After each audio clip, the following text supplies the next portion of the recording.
It began like so many other days in the quiet neighborhood of Delaney Park, a picture of suburban calm. The streets were lined with lush palm trees, families walked their dogs, and children played on the manicured lawns. For a community that prided itself on safety, the call that came into dispatch that April afternoon felt like a bolt of lightning out of a clear blue sky. I arrived at the scene just as the first responders were packing up their equipment. The house loomed ahead, a grand, sprawling structure that seemed to belong in a glossy magazine. But something was off. The house, stunning on the outside, was in disarray within. It wasn't just the home. There was something unsettling in the air. People were whispering in low tones, their faces marked with unease. David Tronis was standing in the driveway, speaking to an officer. He looked composed. Too composed. His dark hair was neatly combed, his clothes pristine, despite the chaos that had unfolded inside. His voice was calm, even detached, as he repeated the story he had given over the phone. He'd returned home to find his wife, Shanti Cooper, unconscious in the bathtub. Despite his efforts to save her, she hadn't survived. The paramedics had moved her body to the bedroom floor, he explained, hoping to perform CPR. I walked past him without a word and into the house. Inside, the air was thick with tension. I glanced around, taking in every detail. The sterile smell of cleaning supplies, the faint scent of chlorine wafting from the backyard pool. Upstairs, a team was processing the bedroom. I moved cautiously, stepping over evidence markers as I approached the body. Shanti Cooper lay still on the floor. The scene was immediately troubling. Her body was dry, completely dry. Not a drop of water clung to her skin or her hair. Around her head, however, was a faint halo of blood, and her injuries told a harrowing story. Both of her eye sockets were fractured. Her nose was broken, and a deep gash ran along her ear. Her cheek had a hole punctured clean through, and her hands bore defensive wounds. The blood vessels in her eyes had burst, a telltale sign of strangulation. It didn't add up. David had claimed she slipped in the tub, yet this was no ordinary fall. This was brutality, plain and simple. "Who moved her?" I asked one of the medics. "Did," the man replied, gesturing to David. "Said he pulled her out of the bathtub." I glanced back at the spotless bathroom. The tub was dry. No water pooled on the tile floor, no splashes on the walls.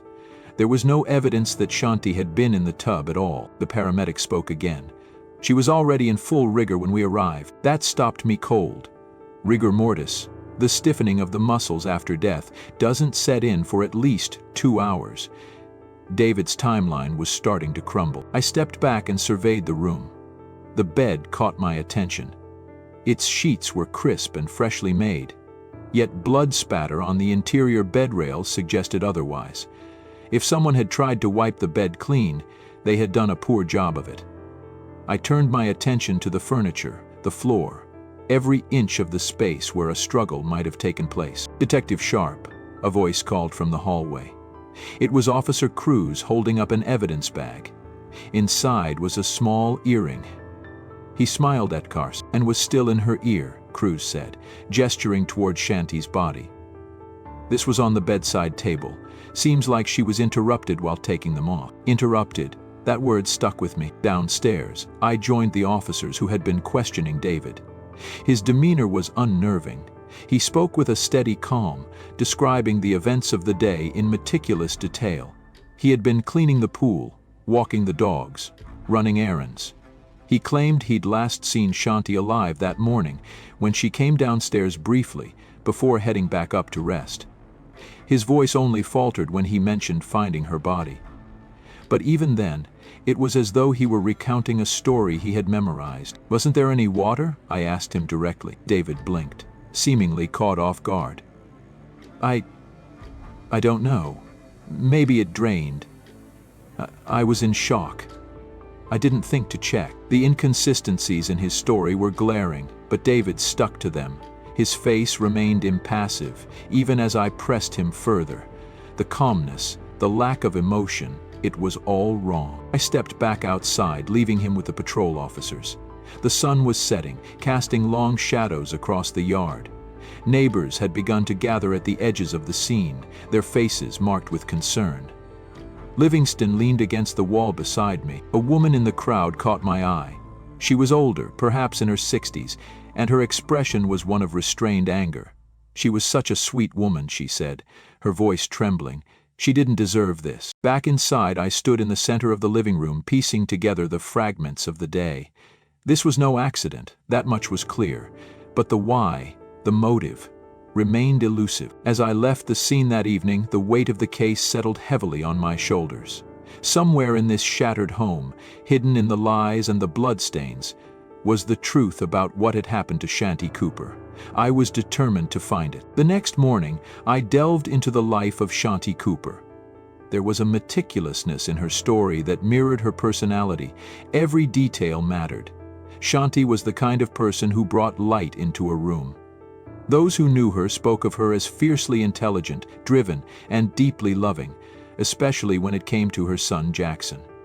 Her type A personality had been the backbone of her successes, but also, it seemed, the source of much tension in her personal life. Started with her close circle of friends, colleagues, and family. The picture they painted was clear. Shanti had been a devoted mother and a talented businesswoman. She had built a thriving software company, achieving success that many could only dream of. Her life wasn't without challenges, but she faced them head-on. Her divorce from her first husband, Jim Cooper, had been painful, but the two had managed to co-parent Jackson with respect and dedication. Her son was her everything, Jim told me in our interview. His eyes were heavy with sadness, his voice strained. She worked hard, but she never let Jackson feel second. She made sure he knew he was loved. Their divorce hadn't been easy, but over time, Jim said, they had managed to find common ground for the sake of their son. He described Shanti as a woman who gave her all to those she loved, but someone who could also be deeply hurt by betrayal. It was through this lens that I began to see the cracks in Shanti's second marriage. She had met David Tronis through an online dating site, and their relationship had initially seemed idyllic. Friends described them as inseparable in the early days, partners in every sense of the word. But as I spoke with those who had witnessed their marriage, a different narrative emerged. She was frustrated, one of her close friends admitted. The house, the renovations, it was all becoming too much, and David wasn't helping. She was paying for everything, and yet her name wasn't even on the deed. It was in his mother's name, of all things. The friend handed me a copy of one of Shanti's journal entries. The words were raw, exposing her inner turmoil. "Why do you treat the dogs better than me? Is it because they don't question you? Do you even love me anymore?" The journal painted a vivid picture of her growing unhappiness. Despite her strength and resilience, she was human. She felt the weight of the emotional neglect and manipulation that seemed to characterize her relationship with David. I also learned about the renovations, a project that had started as a shared dream but quickly turned into a nightmare. David had taken over the task, supposedly to save money, but his lack of expertise had led to disaster. Walls had been torn down, floors ripped out, leaving the house in an unlivable state. For 3 years, they had been living in the garage's upstairs apartment, while the house remained a hollow shell. David was obsessed, a neighbor told me. He'd spend hours tinkering in that house, but nothing ever got done. Shanti was at her wits' end. When I spoke with Shanti's best friend, she revealed something even more troubling. "She called me a few weeks ago," the friend said, her voice breaking. "She sounded scared. She said, 'I know too much, I need to get out of this.' But then, just a few days later, she called again and said everything was fine. I think he was there when she said that." David's behavior also raised questions. He portrayed himself as a devoted husband, yet his actions painted a different picture. I learned that he frequented a local club known as a fitness center and sauna for queer men. There he had reportedly engaged in intimate encounters with other patrons, a revelation that made me question the dynamics of his marriage with Shanti. Was she aware of his double life? Did she confront him about it? The more I uncovered, the clearer it became that their marriage was far from harmonious. There were whispers of arguments, instances where David's temper flared. Even Shanti's young son Jackson had reportedly witnessed moments of domestic discord. One account stuck with me. Jackson had confided in his father that David had threatened him, a child. That detail chilled me. If David could intimidate a boy, what else was he capable of? The journal entries, the strained dynamics, the financial burdens, these pieces began to form a mosaic of tension, frustration, and mistrust. But one question loomed larger than the rest. What had pushed this tension to the breaking point? The answer, I suspected, lay in the house. It was the center of their world, symbolizing their shared dreams, but also the source of their deepest conflicts. And then there was the timing. They had been on the cusp of joining the reality TV show Zombie House Flipping. A crew was scheduled to arrive in just a few weeks to film the renovation of their crumbling home. I couldn't ignore the possibility that the looming spotlight had escalated the pressure on David. Had the thought of public scrutiny exposed the cracks he had tried so desperately to hide? As I pieced together Shanti's life, her struggles, and her tragic end, a picture of a vibrant, determined woman emerged, a woman whose light had been extinguished far too soon. But I wasn't any closer to understanding the full extent of David's role in her death. The answers were out there, buried beneath layers of lies and deceit, and I would stop at nothing to uncover them. Walking through the crime scene was like stepping into a surreal diorama of chaos disguised as normalcy. The house at first glance seemed like any other undergoing renovations. Tools scattered, walls stripped bare, and dust blanketing every surface. But the eerie quiet and the lingering staleness of blood in the air reminded me of the horrors that had unfolded within these walls. Shanti Cooper's body had been discovered in the upstairs bedroom, positioned far from the bathtub where David Tronis claimed to have found her. The stark incongruence of his story with the evidence was apparent to everyone on the investigative team. Shanti's lifeless form bore the marks of a brutal, relentless attack. Her injuries told the truth, even if David's words did not. The coroner's report came in quickly, and it was grim. Shanti's body was riddled with wounds that could only have been inflicted by a sustained, violent assault. Both eye sockets were fractured, her nose was broken, and there was a deep gash to her ear. A hole punctured her cheek, and bruises covered her body, as if she had been dragged or thrown. Even more telling, her hands and knees bore abrasions consistent with defensive wounds. A woman fighting for her life. One detail that struck me deeply was the presence of petechial hemorrhages in her eyes, a clear sign of strangulation. Combined with the blunt force trauma to her skull, it was clear that this was no slip-and-fall accident. This was murder. The shower, where David claimed to have found her, was entirely dry. Not a single bead of water on the porcelain, no damp towels, no signs of anyone having used it. It was as though David's fabricated narrative had been spun without even a cursory glance at the physical evidence. I crouched by the empty bathtub, running a gloved hand along its pristine surface. It was cold, untouched. The stark contrast between the scene and David's version of events couldn't have been more obvious. Who moves a body from the bathroom to the bedroom? My partner, Detective Sharp, asked as she surveyed the room, and without leaving a single trail of water or blood. Her rhetorical question hung in the air. It wasn't just the lack of water, it was the complete absence of any evidence that Shanti had ever been in that tub. No smudges, no drag marks, nothing. Instead, all the evidence pointed to the bedroom as the true crime scene. I only said blood spatter patterns on the bed frame and carpet spoke volumes. The interior side of the wooden bed rails was smeared with blood, as if someone had tried to clean the outer edges while missing the hidden spots. Lifting the mattress revealed fresh bloodstains on the interior frame. It was damning.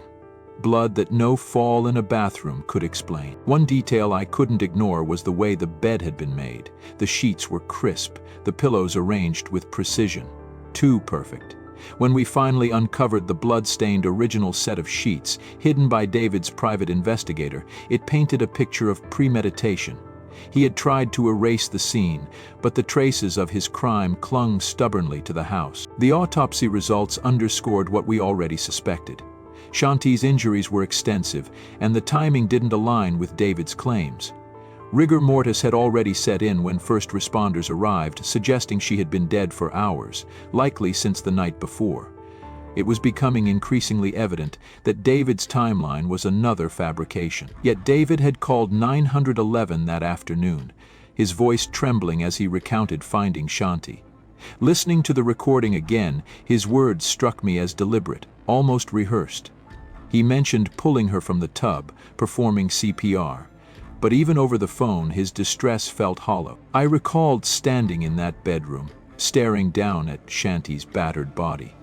Her injuries told the story of a relentless attack, a fury that didn't align with any narrative of accident or self-defense. It was the work of someone who had lost control, someone who had something to hide. Already her body was staring back at him, offering a grateful smile. Then there were the small details, details that painted a clearer picture of what might have happened. A single diamond earring lay on the bedside table. Its twin was still in her ear. The placement suggested she had been removing her jewelry, perhaps preparing for bed when she was ambushed. A phone, a constant companion, showed no activity after 11:30 p.m. the night before. A stark anomaly for someone as engaged and meticulous as Shanti. The evidence against David began to mount as we scrutinized his behavior. During his 14-hour interrogation, his composure fluctuated between affected sorrow and blatant deception. His claims grew more absurd the longer he spoke, as though he believed he could weave a narrative convincing enough to outpace the truth. The detail that struck me most was his attempt to explain away the blood on the bed. He claimed it had come from an intimate encounter 2 days prior when Shanti unexpectedly got her period. It was an unnecessary detail, one no investigator had asked for. To me, it reeked of someone trying to preemptively account for incriminating evidence. David's calculated behavior extended beyond the crime scene. He had reportedly hired a private investigator who removed the bloody sheets and stored them for months. His defense team claimed this was to prove Shanti's blood was menstrual, not a result of violence. The audacity of the attempt was almost laughable, if not for the tragic loss of life it sought to obfuscate. As I sifted through the mountain of evidence, one glaring question remained. Why? What could have driven David to such brutality? The answer, I suspected, lay in the life Shanti had been planning without him. Financial strain, growing resentment, and the reality of a house renovation spiraling out of control had strained their marriage. Her journals hinted at a woman ready to reclaim her independence, a prospect that may have threatened David's precarious grip on their shared life. And then there was the insurance policy, a $350,000 payout that loomed over the case like a dark cloud. If David was the beneficiary, his motive became all too clear: money, power, and control. Classic ingredients for a lethal cocktail. The crime scene spoke louder than David ever could. Every drop of blood, every broken bone, every piece of fabric pointed to a man unraveling under the weight of his lies. I stood in the wreckage of their bedroom, taking in the silent testimony of what had transpired here. Shanti's story wasn't over, not yet. It was up to us to ensure that the truth, however grim, saw the light of day. The interrogation room was a cold, calculated space, designed to dismantle defenses. David Tronis sat across from Detectives Barbara Sharp and Teresa Sprigg, his calm demeanor masking the cracks in his story. His claim that he found Shanti lifeless in the bathtub immediately faltered under scrutiny. The bathroom was dry, her body free of water, and the absence of blood where he said he moved her told a tale of staging, not a tragic accident. David's story shifted as detectives pressed him. He described their relationship as really happy, yet Shanti's journal revealed a different reality. Her writing spoke of frustration, her unhappiness with the endless house renovations, and David's refusal to put her name on the deed. Friends testified she felt trapped, voicing ominous concerns days before her death. "I know too much, and I need to get out." Investigators found David's alibi for the day of Shanti's death riddled with inconsistencies. He claimed he left to walk their dogs, only to return and discover her unresponsive in the tub. but her phone records showed no activity after 11:30 p.m. the night before, and rigor mortis revealed she had been dead far longer than David admitted. His timeline unraveled under their scrutiny. Bloodstains in the bedroom contradicted his narrative. Fresh blood was found on the bed frame, not just on the sheets. Investigators believed the attack happened there, not in the bathroom as he claimed. David's account of Shanti's injuries, a slip and fall, didn't match her shattered eye sockets, broken nose, or the evidence of strangulation. As detectives pieced together the truth, David's double life emerged. He was a regular at a local men's club, living a secret existence Shanti may have discovered. Her frustrations with him extended to his refusal to finish the home renovations, which she paid for entirely, and to her exclusion from the deed. The turning point came with the discovery of Shanti's missing engagement ring, hidden in David's belongings at his mother's house. This evidence, combined with the bloodied bedsheets David's private investigator had taken from the scene, painted a damning picture of premeditation and cover-up. The defense later argued police had ignored alternate suspects, but those theories, robbery, a disgruntled contractor, or her ex-husband, fell apart under scrutiny. None had motive, access, or evidence linking them to the crime. Piece by piece, David's lies crumbled. The detectives had their answer: a narrative of deceit, manipulation, and violence. Shanti hadn't died in an accident. She had been brutally murdered by the person who should have cherished her the most. It had been 5 long years since Shanti Cooper's life was violently stolen, and the weight of her murder pressed heavily on all who loved her. On October 2023, after countless delays, David Tronis finally stood trial for her murder. The courtroom was charged with tension, the grief of Shanti's family and friends palpable. Yet it was her son, Jackson, who stood out. Resilient and courageous, his presence a testament to his mother's strength and love. The prosecution meticulously outlined the evidence against David. They argued that on the night of April 23, 2018, an argument between David and Shanti had escalated to fatal violence. Shanti's dissatisfaction with their stalled renovations, her exclusion from the house deed, and David's mounting financial deception had pushed their marriage to a breaking point. Forensic evidence placed the scene of the murder in the bedroom, where blood spatter told a grim story of a violent attack. With blunt force trauma and strangulation as her cause of death, the theory of a slip-and-fall accident was exposed as a blatant lie. The prosecution painted a clear motive. David had much to gain from Shanti's death: a $350,000 life insurance policy, and control over the property she had financed. His actions following the murder, the hiding of her engagement ring, tampering with evidence, and a fabricated narrative, cemented his guilt in the jury's eyes. The defense attempted to shift the blame, alleging investigative bias and mishandling of evidence. They floated theories about disgruntled contractors or an unknown intruder, but their lack of witnesses or supporting evidence rendered their arguments hollow.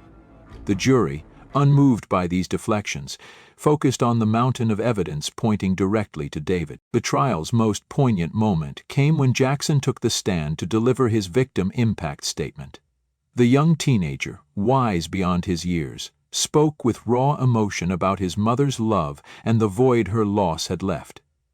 Tears filled the courtroom as he described their moments of joy together and his struggle to navigate life without her. Despite his youth, Jackson's words carried a weight that no legal argument could diminish. "When my mom was taken from me, it felt like a piece of my heart was ripped out," he said, his voice steady yet filled with sorrow.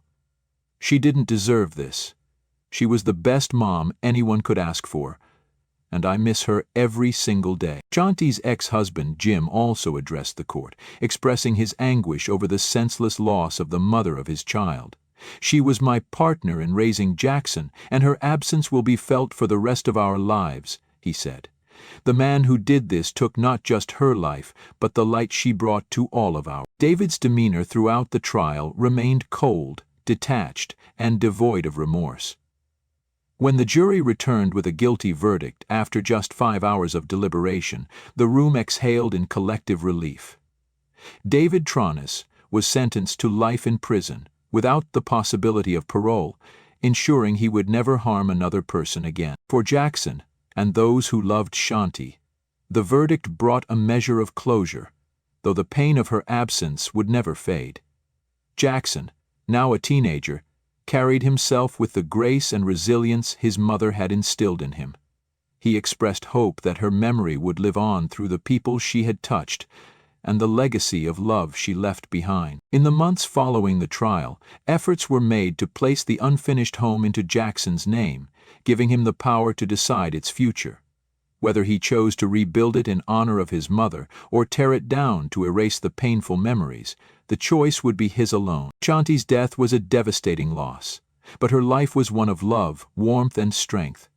Her story serves as a stark reminder of the destructive power of greed and deception, but also of the enduring impact of a life lived with kindness and purpose. For those who knew her, Shanti will always be remembered as a bright light, a mother, a friend, and a fighter.